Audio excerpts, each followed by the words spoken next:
bientôt la fin du calvaire pour les usagers de la route Kongoussi-Guibo. Le projet de bitumage de cette route connaît enfin un début d'exécution. Les travaux ont été lancés ce vendredi par le Premier ministre Paul Kabatieba. Aujourd'hui, 12 août, est célébrée la Journée internationale de la jeunesse. Au Burkina Faso, cette journée est célébrée sous le thème « Éducation civique des jeunes, un instrument de prévention des violences ». Un thème qui interpelle sur la nécessité d'inculquer aux jeunes burkinabés des valeurs telles que le civisme et la citoyenneté. Et la une de cette édition sur la RTB. Bonsoir à toutes et à tous et merci de nous suivre. C'est une infrastructure longtemps attendue par les usagers de l'axe Kongoussi-Guibo. Le bitumage de cette route est désormais en marche. Le lancement des travaux a été fait ce matin par le Premier ministre Paul Kabatieba. Le reportage de Matras Drabo et Abdelaziz Yagibou. Le bulldozer de tous les espoirs des populations de Guibo, enfin en action. Si cette dynamique enclenchée par le Premier ministre ici en personne ne bute pas sur des obstacles, dans 24 mois, la capitale du Soum, réputée abriter l'un des plus grands marchés de bétail de la sous-région, entamera un nouveau chapitre de son économie. Une économie qui ira florissante du fait de l'arrivée du bitume. Nous sommes très émus. Sinon, on ne peut même pas nous exprimer par rapport à ça. On croit que c'est le début du paradis maintenant pour nous. Avec une enveloppe d'une vingtaine de milliards de francs CFA mobilisés avec l'appui financier de la BAD et de la Banque arabe pour le développement économique, le gouvernement Tieba passe ainsi de la parole à l'acte. Le bitumage de la nationale 22, tronçon Kongoussi-Guibo, soit au total 96 km, est désormais en exécution. Longue d'environ 96 km, cette route sera revêtue en rase campagne d'un enduit superficiel bicouche, sur une largeur de 7 mètres pour la chaussée, avec deux accotements de 1,50 m chacun, revêtus en enduit superficiel monocouche, soit une largeur totale de 10 mètres. Le ministre en charge des infrastructures de rassurer que des dispositions ont été prises pour qu'une route de qualité soit livrée dans les délais impartis. Et ce sont les entreprises Oumarou Konazoui et le groupement des entreprises Naré et Frères qui portent cet espoir de toute une région et pourquoi pas de tout un pays. Derrière nous, vous avez déjà le matériel et le moyen financier a été déjà mobilisé. Je peux dire qu'aujourd'hui, nous avons débuté les travaux il y a près de 4 mois concernant les travaux préparatoires. On peut dire que la base vie de la mission de contrôle a été achevée, la base vie de l'entreprise a été achevée, l'approvisionnement des agrégats est presque achevé, le gerbage est fait sur plus de 75%. On peut dire que tous les moyens sont mobilisés pour la réussite de ce projet. L'autre projet dont la réalisation tient à cœur les populations de cette partie du Burkina et que le gouvernement promet réaliser dans les meilleurs délais, c'est le bitumage de la route Waiguia-Guibo-Dori. Et comme cela a été dit, le bitumage de l'axe Kongoussi-Guibo vient comme une bouffée d'oxygène pour les usagers de cette route. C'est aussi un soulagement pour le gouvernement qui honore ainsi un engagement. Le gouvernement qui dit être conscient des enjeux que présente le bitumage de cette route. À ce propos, on écoute le chef du gouvernement s'exprimer au micro de Mathias Drabo et Abdelaziz Yagibou. Je suis vraiment heureux de venir procéder au lancement des travaux de cette importante voie qui va soulager les populations de Djibo, qui va soulager les populations également de Kongoussi, qui va soulager tous les Burkinabés qui veulent aller et venir à Djibo ici. Donc vraiment c'est une très grande joie, une grande fierté pour moi. Ça correspond à la volonté du gouvernement, ça correspond à la politique du gouvernement qui consiste à essayer de désenclaver le pays. Vous voyez, c'est une région qui regorge d'immenses potentialités. Vous voyez, quand vous venez ici, on rencontre du bétail, des bœufs, des moutons, des chèvres, etc., etc. Alors, il y a des gens qui viennent des pays étrangers pour faire acheter du bétail chez nous ici.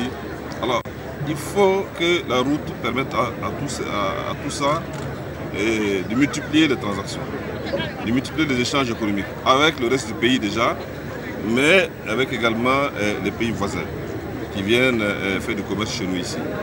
Alors la route va permettre donc d'augmenter le trafic commercial, ça va permettre également de diminuer les coûts de transport, ça va donc profiter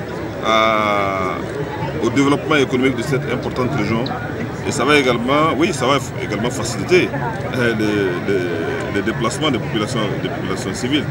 Alors vraiment, c'est une très grande joie pour moi, surtout que à côté donc de ce projet de construction de routes, il y a d'autres projets qui se greffent là-dessus. C'est un projet intégré. Non seulement donc, il y a les 96 km de route entre Kongoussou et Djibo qui seront bitumés, mais il y a également 54 km de pistes rurales. Autre grand point de l'actualité ce soir, aujourd'hui 12 août est célébrée la journée internationale de la jeunesse. Au Burkina Faso, cette journée a été placée sous le thème « Éducation civique des jeunes, un instrument de prévention des violences ». Un thème qui interpelle sur la nécessité d'inculquer davantage aux jeunes burkinabés des valeurs comme le civisme et la citoyenneté. La cérémonie officielle a eu lieu ce matin au Palais de la Culture Jean-Pierre Guengani de Ouagadougou, Issaka Fando et Mouankoun Dabiri. Issus de différentes couches socio-professionnelles, ces jeunes sont ici au Palais Jean-Pierre Guengani pour répondre au rendez-vous de la Journée internationale de la jeunesse. Une journée célébrée cette année sous le sceau de la promotion de l'éducation civique comme moyen de prévention de la violence. Vous savez, la promotion de la jeunesse, c'est un tout. Il faut une jeunesse bien éduquée, une jeunesse bien formée, mais une jeunesse aussi consciente, qui sait qu'il y a des défis à relever dans le cadre du développement économique et social de notre pays. Pour le gouverneur de la région du centre, Joachim Somda, il est temps que la réflexion soit menée sur le rôle de la jeunesse dans la construction de la nation. En bouchant la même trompette, le représentant des jeunes, Parfait Zongo, a souhaité que l'image de la jeunesse soit dissociée de la violence. De quoi donc rassurer le parrain de la cérémonie, pour qui seule la lutte contre le chômage permettra de venir à bout de l'incivisme. Je voudrais dire à la jeunesse burkinabé que nous sommes fiers d'elle et nous souhaitons qu'ils prennent résolument l'engagement d'aller à l'auto-emploi. Parce que l'État burkinabé, tout comme tout autre État au monde, n'a jamais pu employer tous ces jeunes.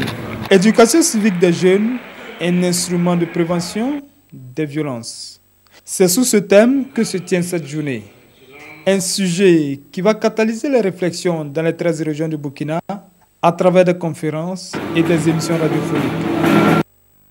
Voilà une journée dont le thème colle bien avec une triste réalité. Quand on parle d'incivisme au Burkina Faso, de nombreux observateurs pointent du doigt la frange jeune de la population. Les jeunes sont-ils conscients de leurs responsabilités dans la montée de l'incivisme? Quelle thérapie faut-il pour réduire le phénomène à défaut de l'éradiquer? Élément de réponse dans ce dossier réalisé à Bobo-Dioulasso par Idriss Tawarga et Ali Traouri.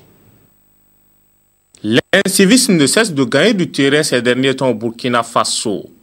Bobo-Dioulasso, la deuxième grande ville du pays, n'échappe pas à ce fléau. En témoignent les récents événements et ces images de la circulation. Deux causes. D'abord les parents, parce que d'abord personne n'a la même issue, d'abord sur sa femme et sur ses enfants. Il y a une liberté très exagérée. Si j'agis trop là, c'est un peu trop, c'est exagéré. Les enfants sont libres, on ne les frappe pas à la maison, on ne les gronde pas. Et deuxième des choses, les autorités elles-mêmes qui ont occasionné ça. Parce que je peux dire, depuis au temps de la révolution, les enfants sont devenus... L'incivisme a commencé. Et de nos jours, le phénomène est criard. De nombreux observateurs pointent du doigt la jeunesse. Pour eux, les jeunes sont la couche qui s'illustre le plus dans l'incivisme. Et cette jeunesse en est bien consciente. Moi, en tout cas, je n'apprécie pas ça. Voilà, moi, en tant que jeune dans la société, je dois sensibiliser mes proches. Voilà. Sinon, l'incivisme, c'est un fléau qui n'est pas bon. Si un enfant est bien éduqué dans la famille, bon, il ne peut pas sortir comme cela puis gâter des trucs. Les jeunes en sont conscients, certes, reste à trouver des solutions pour enrayer ou réduire considérablement cette pratique. Si on va approfondir, c'est un peu difficile. Les anciens, même, ils ont pour eux, là, c'est eux-mêmes qui ont provoqué. En ce sens que toi, tu cours la même fille que ton élève. Comment il ne peut pas te respecter?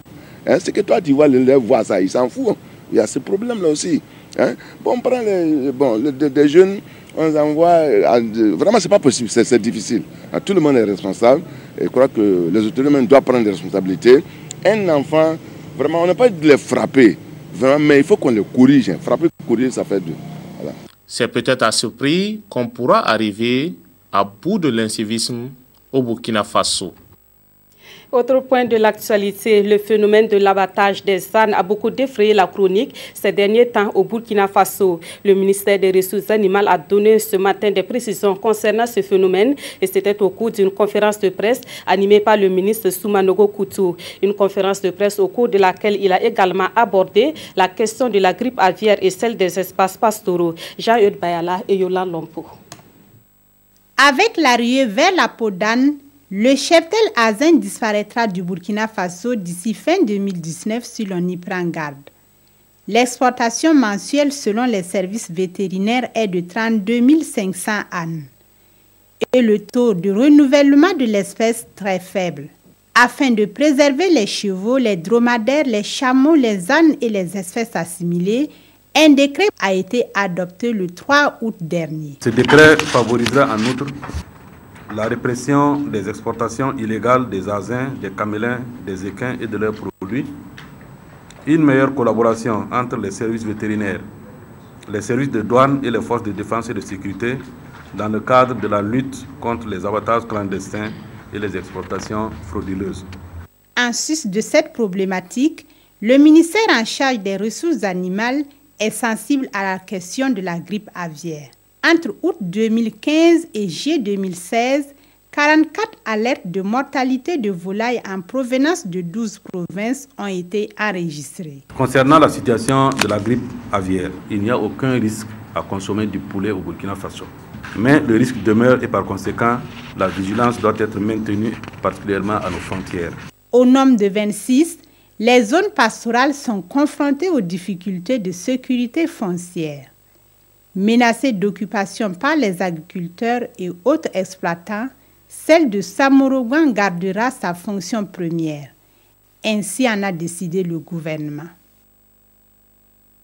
Prenons à présent les nouvelles de la campagne agricole. Hier jeudi, le ministre en charge de l'agriculture était dans quelques champs de la région du centre. Jacob Ouedraogo s'est rendu précisément sur quelques exploitations agricoles de Tangendasouri, comme Silga et comme Kiipala. Objectif à constater l'évolution de la campagne agricole dans ces localités et s'imprégner des difficultés que connaissent les producteurs. Konsun Koulibaly, Bouma Ernest Nebi. Cultivateur d'une journée, le ministre en charge de l'agriculture, Jacob Ouedraogo, ici en action. Nous sommes dans la ferme agricole de Maître Antoinette Ouedraogo à Bassomiam, un village de la commune rurale de Komsili. C'est par ce champ que le ministre Jacob Ouedraogo a entamé sa tournée dans la région du centre. Dans ce champ d'une superficie d'environ 43 hectares, le riz, le maïs et le sorgho y sont cultivés, des plants qui sont au stade de montaison.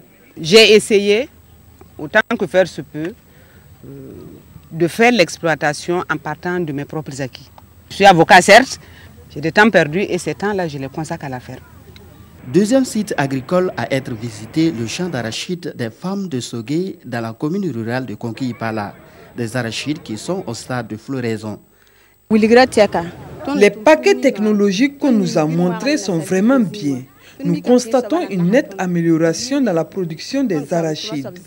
Les différentes techniques d'utilisation de l'engrais ont beaucoup d'avantages. Le ministre et sa délégation ont également visité le bas-fond risicole du groupement Nongtaba du village de Zambénégar, dans la commune rurale de Tangendasouri. En tout cas, ça va. Grâce à Dieu, si la pluie nous accompagne, on pense que ça va aller. C'est la dernière étape qu'on est en train de mettre, dites les gens de mettre dernier engrais, quoi. Pour me résumer, la campagne se porte très bien et je pense que si la pluie se poursuit jusqu'au bout, les récoltes seront très bonnes. Au cours de la tournée, les producteurs ont saisi l'opportunité pour poser leurs difficultés au ministre. Des difficultés qui se résument au manque de matériel de travail, à l'approvisionnement des intrants et à des semences. Et on apprend que du côté de la Boukou du Mouhoun, la campagne agricole se présente bien dans l'ensemble. Et ce, malgré des écarts constatés d'une localité à une autre dans l'installation de la saison agricole. Et selon les spécialistes, des bonnes récoltes sont en perspective, mais à condition que la pluviométrie soit bien répartie dans l'espace et dans le temps. Julien Bayala, Nayalagadou pour Sawadougou. Dans l'ensemble, la campagne agricole s'annonce bonne dans la région de la Boukoul du Mouhoun. Le maïs est au stade de montaison et le coton en floraison dans la province des Bawa. J'ai connu des difficultés en début de campagne parce qu'avec l'installation de la pluviométrie, donc la pluviométrie n'était pas tellement bonne, mais actuellement elle est bonne. Mais pour le moment, je vois la végétation, mais je m'attends en tout cas à de bons résultats. Dans l'ensemble, comme vous voyez la physionomie des plants, et cette campagne, vraiment, pour le moment, elle promet des Bawa. Il y a eu certes le retard vraiment de l'arrivée de ces intrants, mais il faut dire que cette année, bon, ces intrants même sont arrivés un peu tôt par rapport vraiment aux années précédentes. Dans la Kossi, la saison est passable, mais connaît un retard dans certaines localités. Présentement, là, nous voyons que si ça continue comme ça, là, on serait satisfait.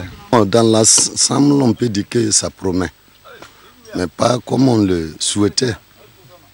Voilà, puisque jusqu'à présent, il y a des villages, on ne voit pas grand-chose. La mauvaise répartition de la pluviométrie explique les disparités de la saison d'une province à une autre dans la région de la Boukoul du Mouhoun. Le retard vraiment au niveau de cette installation-là est constaté, et surtout dans la province de la Kossi.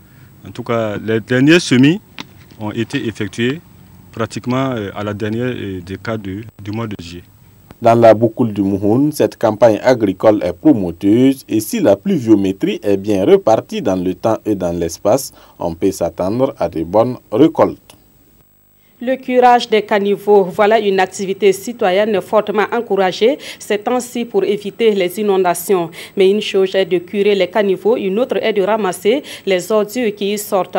Ce n'est pas toujours le cas et le constat est fait dans plusieurs quartiers de la ville de Ouagadougou. Et pour les populations riveraines, le curage des caniveaux laisse un goût d'inachevé. On fait le constat avec Mokhtar Ouedraogo et Oumou Sissi. Nous sommes ici dans le quartier Yamtenga. Cet tas d'immondices constatés ça et là proviennent du curage de ces caniveaux par les populations. L'opération fait suite à l'appel du maire de Ouagadougou il y a quelques semaines. Mais jusque-là, rien n'est fait pour évacuer ces ordures. Déjà, c'est une bonne idée le fait qu'ils ont songé à déboucher les caniveaux. Mais le fait de laisser ça ici, je pense que ça réduit un peu le goudron. C'est pas intéressant et ça peut également causer des accidents. Ça nous a arrangé, l'eau là nous empêchait à travailler quand il y a la pluie. Mais maintenant, l'eau là passe, mais les ordures là nous empêchent de travailler. Pour les riverains, c'est un travail inachevé.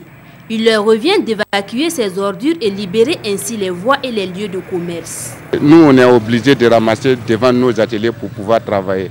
Donc, le reste de nos côtés là nous empêche des garages des clients et autres garages aussi. Ces riverains restent convaincus que des mesures urgentes doivent être prises pour éviter que ces ordures ne bouchent à nouveau les caniveaux. Surtout en cette période où les inondations sont monnaie courante.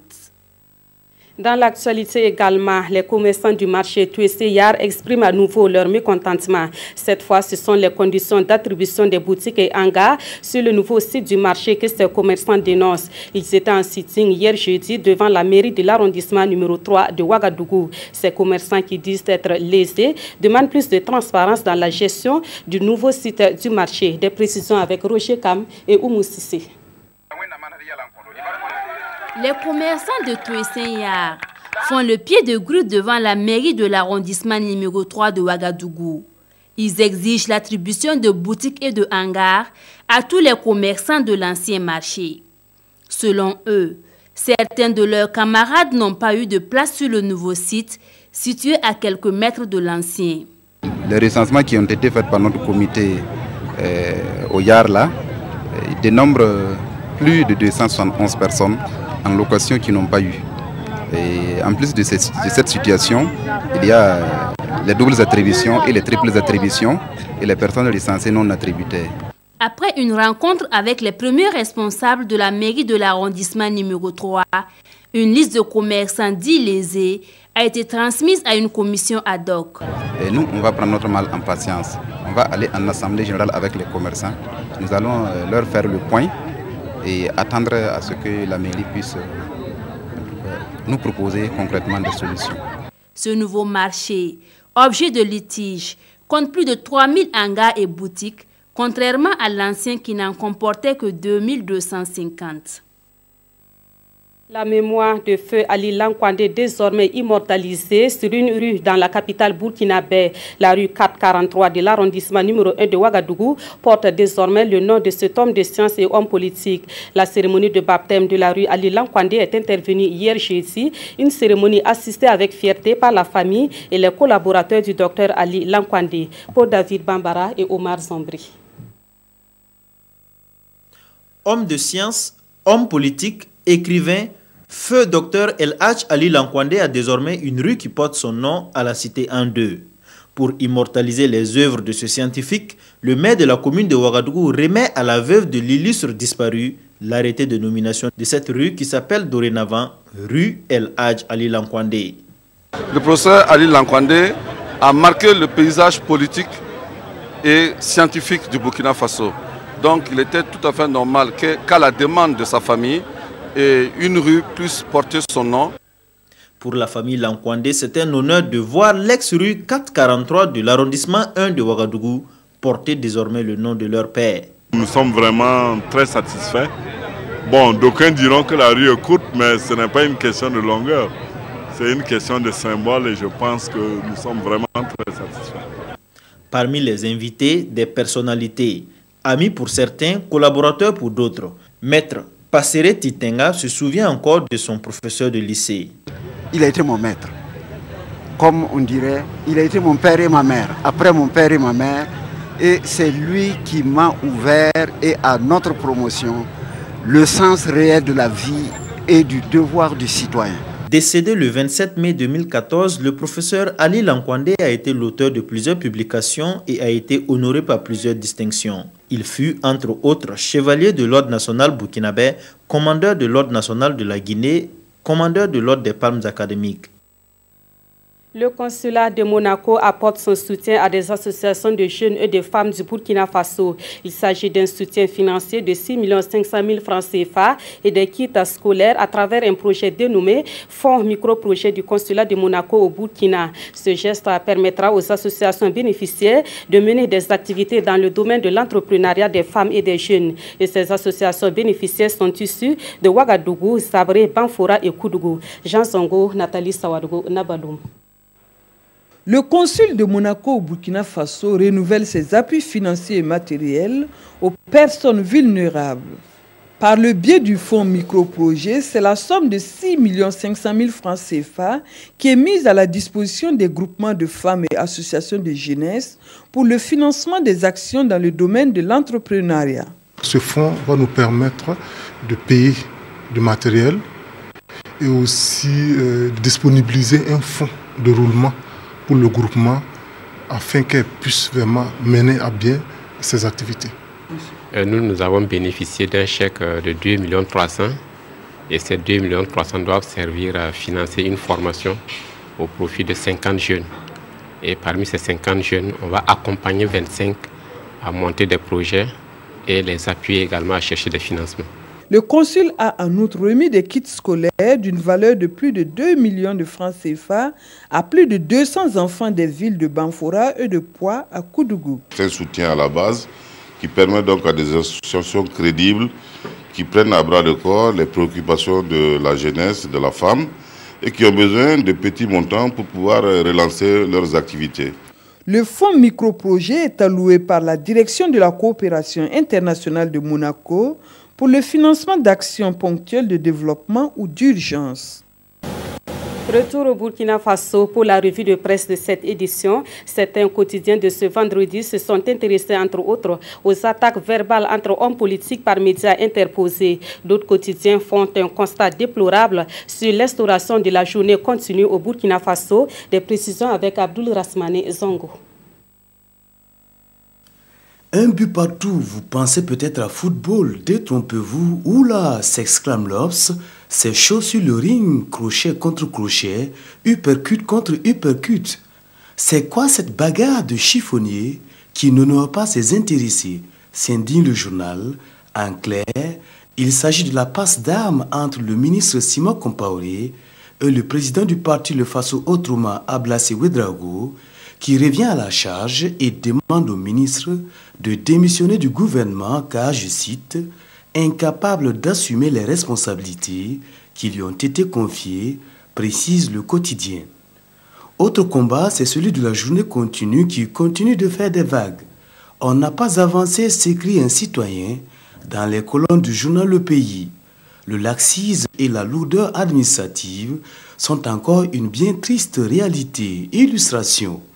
Il y en a qui viennent au bureau à leur gré et disparaissent au moindre coup de fil d'un ami, les invitant à boire la bière. Et l'intéressé d'exhorter alors le gouvernement à une évaluation. À chacun sa lutte, l'Obs fixe l'attention sur la colère des habitants du village de Zongo, particulièrement les femmes. Je cite, « Nous demandons la libération de nos maris », lance une d'entre elles, et ces maris, ce sont ces 36 Kogluego détenus à la Mako il y a 50 jours. De leur côté, révèle Notre Temps, la bataille des commerçants au pont Kadiogo est de minimiser ou de stopper le rallye pluvial forcé des véhicules à chaque grosse pluie. Ainsi, ils entendent ériger un local avec la permission des autorités. C'est la fin de cette édition. Merci de l'avoir suivi. Passez une agréable soirée en compagnie de la RTB.